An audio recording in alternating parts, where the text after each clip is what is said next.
तर हिंजवडीमध्ये बसला लागलेल्या आगीच्या घटनेमध्ये 4 जणांचा मृत्यू झालाय, इतर प्रवासी जखमी आहेत। दरम्यान बसला आग लागल्याचं पाहता जीव धोक्यात घालून एक दाम्पत्य धावत पडत होतं। जीवाच्या आकांताने ओरडणाऱ्या बसमधील प्रवाशांना कसं वाचवता येईल याचा विचार करत संध्या आणि श्रीकांत यांनी आगीवरती नियंत्रण मिळवण्याचा प्रयत्न केला। त्याचबरोबर संबंधित घटनेची धक्कादायक माहिती सुद्धा दिली।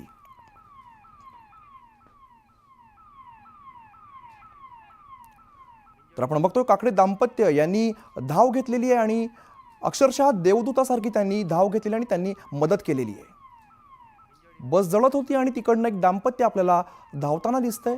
मदतीसाठी हे दाम्पत्य धावत होता। जळत्या बसमधून काही प्रवासी जे आहेत त्यांना उतरण्यासाठी ज्यांनी प्रयत्न केला, काचा फोडल्या किंवा हा सगळा म्हणजे पेटती गाडी जेव्हा 200 मीटर येते त्या तिची आग भडकते असं असताना देखील धावत पळत जाऊन त्यामधले काही प्रवासी वाचू शकतात का यासाठी प्रयत्न करणारे हे काकडे दाम्पत्य आता आपल्या सोबत आहेत। नेमकी घटना कशी घडली आणि कशा पद्धतीनं त्यांनी वाचवण्याचा प्रयत्न केला जाणून घेऊया। तुम्ही म्हणालात की इथेच तुम्ही राहता आणि दररोज मॉर्निंग वॉकसाठी इकडे येता, काय पहिल्यांदा दिसलं आणि तुम्ही कशा पद्धतीने धाव घेतली? पहिल्यांदा आम्ही इकडनं चाललो होतो, या साईडला वॉकिंग करत चाललो होतो। जाताना आम्हाला थोडंसं चढावरती गेलो त्या ठिकाणी, तर त्या ठिकाणी आम्हाला एक गाडी म्हणजे पेटलेल्या अवस्थेत येताना दिसली। पण त्यातनं पण 3 लोकांनी आधी तिथं जागेवरतीच उड्या मारल्या त्या ठिकाणी। ते एवढं लांबून आम्हाला क्लिअरली दिसलं नाही की किती लोक आहेत ते। 3 लोकांनी तिथं जागेवरती उड्या मारल्या। थोडंसं काही अंतरावरती आल्याच्या नंतर मग पुन्हा एक जणांनी आणखी एक जणांनी गाडीतनं चालू गाडीमधनं उडी मारली। त्याच्यानंतर बघितलं तर त्या गाडीमध्ये ड्रायव्हरच नव्हता। ड्रायव्हर नसल्या कारणाने ती गाडी कधी इकडे धडकायची कधी इकडे धडकायची, म्हणजे डिवायडरला धडकत धडकत एकदा तिकडे धडकली की परत इकडे धडकायची, अशी डिवायडरला धडकत धडकत गाडी यापर्यंत इथं आली। त्याच्यानंतर इथं येऊन एक ह्या झाडाला पाठीमागच्या तुमच्या पाठीमागं झाड आहे त्या झाडाला येऊन तिथं गाडी धडकली तिथं। बरोबर। नंतर मग आम्ही जी व्यक्ती पडली होती त्यांना उचलून साईडला ठेवलं। त्यांनी स्वतः उठले, त्यांची बॅग वगैरे मोबाईल सगळं म्हणालात की काचा फोड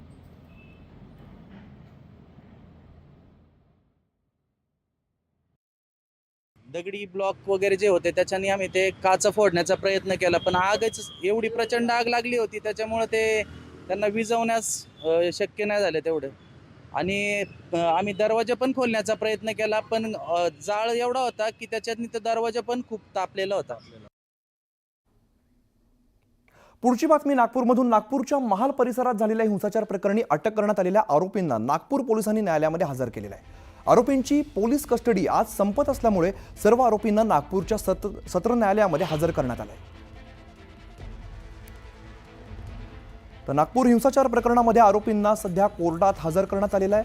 नागपूरच्या महाल परिसरामध्ये दंगा झाला होता आणि या महाल परिसरात झालेल्या हिंसाचार प्रकरणी अटक करण्यात आलेल्या आरोपींना नागपूर पोलिसांनी आज न्यायालयामध्ये हजर केलेलं आहे। आरोपींची पोलीस कस्टडी जी आहे ती आज संपत असल्यामुळे या सर्व आरोपींना नागपूरच्या सत्र न्यायालयामध्ये हजर केलं आहे।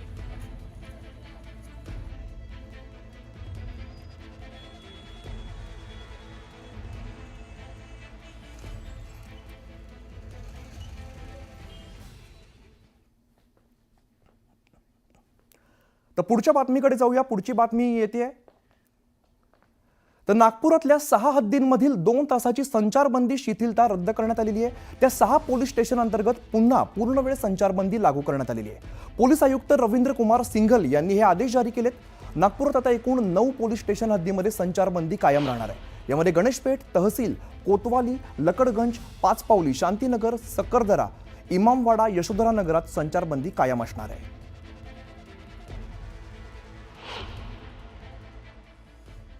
कल जो ढील दी गई थी उस उपलक्ष्य में जैसे 2 पुलिस स्टेशंस में से हमने पूरा कर्फ्यू निकाल दिया है। आज शाम तक परिस्थिति देख के उस पर निर्णय लिया जाएगा। सर अभी कितने लोग अरेस्टिंग हो गई है? अभी जो है लगभग 99 लोग अरेस्ट हैं और उनके ऊपर कार्रवाई चल रही है।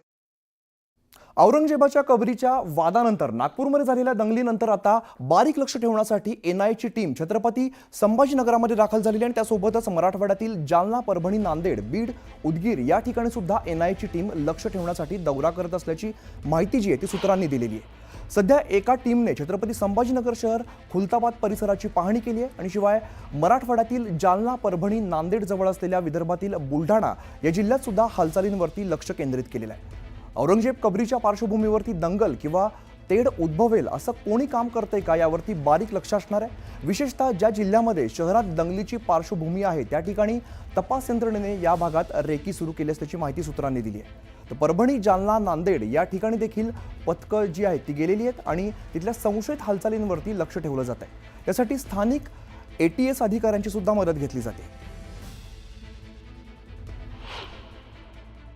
बाबरी पाडताना त्यांनी कोणाची परवानगी घेतली नव्हती आम्ही, किंवा स्वतः देवेंद्र फडणवीसांचा फोटो मी पाहिला आहे नागपूर रेल्वे स्टेशनवर, ते कार सेवेला निघालेले आहेत, इथे रुमाल वगैरे बांधून। त्यांनी त्या पद्धतीनं वर्षा बंगल्यातून बाहेर पडावं, डोक्याला रुमाल बांधून, हां, जय श्रीरामाचा किंवा अन्य काय असेल ते, जय भवानी जय शिवाजी, आत्ताच कुदळ फावडा घ्यावं आणि त्यांचे जे 5-6 लोक आहेत वीर त्यांनाही घ्यावं आणि जावं तिकडे। त्यांना कोण अडवतंय, कोण पत्र कशाला लिहायला पाहिजे? ही पत्रकबाजीची नाटकं बंद केली पाहिजे।